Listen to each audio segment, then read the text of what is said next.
Hi, I'm Janet Brophy with Coldwell Banker Realty, and thanks so much for listening to this real estate newsletter video. Well, we've had a pretty tough market out there for buyers lately, so I thought I would make a video talking about what you can do if you're a buyer and you're trying to find a home in this market.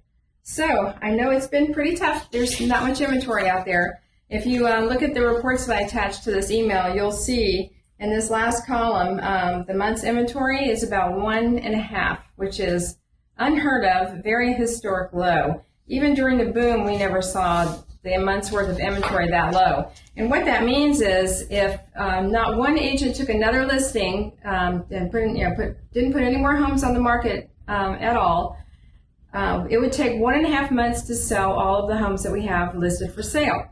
A normal market is about 6 months.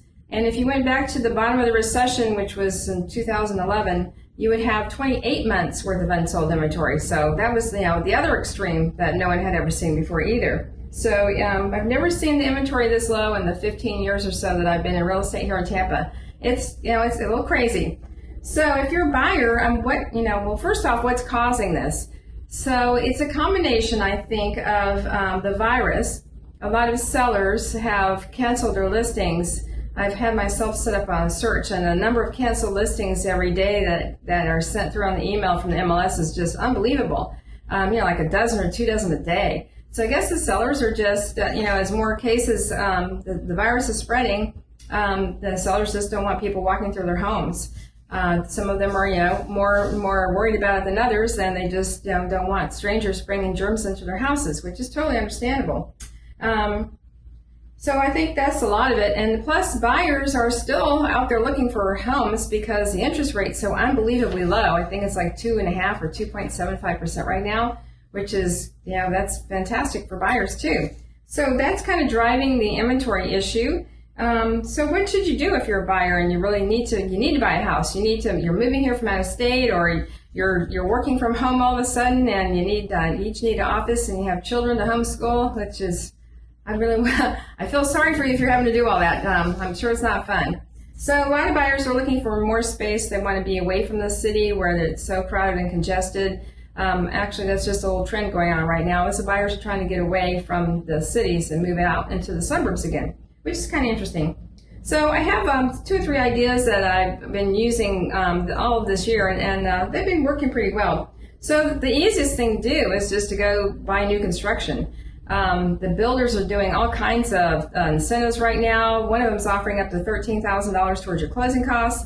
Another one's offering a free pool package, and they have tons of inventory. And you don't really have to wait 6 months for a house to be built, because most builders start 2 or 3 houses from on spec, I should say, and they'll usually be ready in a month or 2. So you just have to kind of look around and check out different builders and see what they have to offer. And if you don't want to buy new construction and you're making an offer on an existing home, just make the strongest offer that you can. Some of the things you can do would be have a short inspection period, like maybe 7 days.